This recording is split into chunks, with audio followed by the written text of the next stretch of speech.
So what's up sa inyo mga kamoto, yung mga viewers natin. Siyempre, for sa this vlog, siyempre, ito mainit sa Cavite. Then, ito, siyempre, Biyernes ngayon. Alam niyo naman, pag Biyernes, nagluluto tayo ng munggo. Siyempre, unahin natin yung ano natin dito. Meron tayong bawang, sibuyas, kamatis, at patola. At siyempre, meron pa, siyempre, yung munggo natin, naka-ready na. Then, ampalaya, saka siling haba, saka tatlong okra. So, yan, magigisa na si Mrs. dito mamaya-maya. And, himayin lang natin yung dawang ampalaya. Oh, pero pa tayo nakalimutan pala, no? Siyempre, chicharon lang. Lalagyan natin. Ito yung pansahog natin para masarap, no? So, balikan ko kayo mamaya. Mabilis na lutuin to. Then, shoutout nga pala sa lahat ng mga viewers natin dyan, no? Then, paki-follow, paki-share, and comment down below.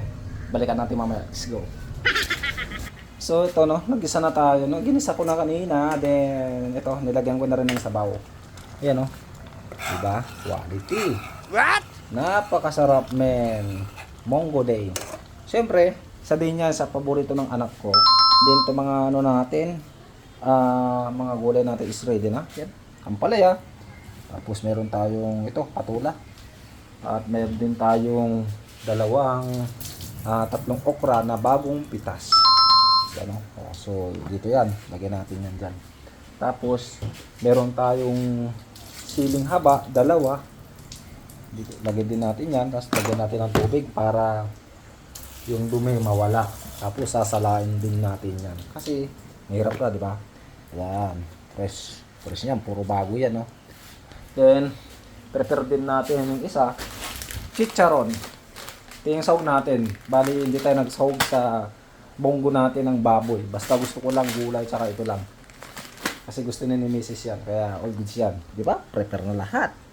At syempre, gawin natin dito, ito. Kunting halo-halo lang yan. Naigisa na ito mabuti to, kaya all goods na yan. So mamaya, maglalagay na tayo ng gulay. Sarap man, no? Shoutout sa inyo lahat. Di, pasensya lang, nakasando lang ako. Ha? Nakasando lang, sobrang init kasi. Sobrang init sa Cavite. Aray ko. At syempre, maglalagay na tayo ng gulay na ating patula. Kasi kulong-kulo na, yan ang patula. At ilalagay na natin dito. Yun. Diba? Bahala na si Batman kung ano mangyari dyan. Pero sa akin, di all goods lang to. Kasi ganito naman yung niluluto ko. Dapat ang magluluto nito, si Mrs. Kaso, sabi ko ako na lang magluto para all goods na yan. Ayan. Lagay natin konti yan. Tapos, maglalagay tayo ng mamaya ng siling haba. So, lagyan na natin to syempre para all goods na. Para sabay-sabay na sila dyan. Diba? Sarap. So, balikan natin to mamaya itong niluluto natin. Tapos, hulog na natin itong kailangan iba. Ito. Siyempre, maglalagay na tayo ng itong, tawag dito. Chicharon, no? Maglalagay na tayo ng chicharon, mga kamoto. So, ito. Lalaki, no? So, isa-isa lang ilalagay natin dyan para all goods naman. Yung ganitong kalalaki. Masarap naman yun, no? So, buhos na natin. Ito, no? Yun. All goods na to. Yan.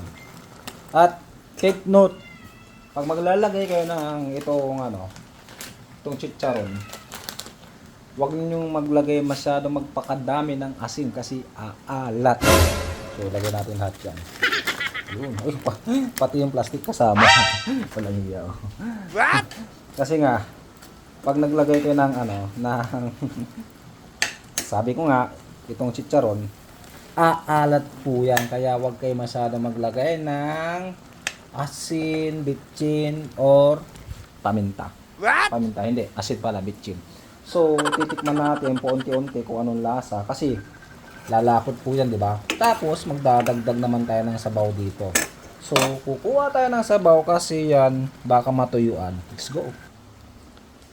At, ito, kumuha na ako ng sabaw kasi baka matuyuan to. Matutuyo, maglalagay tayo ng sabaw. Yun. Diba? Then, titikman natin. Kasi nga, baka matuyuan kasi lumapot. Diba yan? Lumapot siya. Maglalagay tayo ng konting tubig. Tapos, tikman natin. Yun. Dito tayo kukuha. Para all goods lang. Yun. Tikman natin konti lang.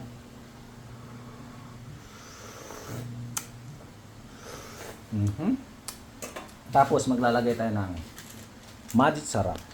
Kaya ang magic sarap para pampalasa yan . So yan. wala na palang laman. So yan, balikan natin, madali na lang yan, no? So, balikan natin mamaya. Ay nako, nagugutom na ako ng oras na. Oops, so balik tayo, no? Bali, hinulog ko na rin okra. Yan, dyan na yung okra. Kasi dapat yung saktong luto lang yung okra na yan. At para hindi naman durog-durog. At syempre, maglalagay na tayo ng ampalaya. So kakamayin ko na. Yan o, kakamayin ko na. Malinis naman yung kamay natin. Kaya all goods lang yan. So ito, bagsak natin. Napakasarap yan. Specialty yan. Specialty luto-lutuan. Kaya, yan, all goods yan, di ba? So mabilis na lang ito maluto to mga viewers, no? So ganyan tayo magluto. Yan. Kasi, itong ampalaya na yan, hindi naman yung sobrang dudurugin para hindi sa maalat, no? Basta yan, tikman natin ulit yan kasi sabi ni Mrs. all goods na, masarap na daw. Di ba? Sarap. So, patayin na natin kasi luto naman to at sa sobrang init na yan, maluluto din yan. Yan, no? So anyway, ayan, kain po tayo. Ayan, munggo is bukas. Mapapanood nyo itong vlog na to sa Sabado, mga kamoto. Biyernes ngayon. Maraming salamat. At luto na yung munggo natin. And see you next vlog. Then, paki-follow, paki-share din, comment down below. Jomar Mundo lang.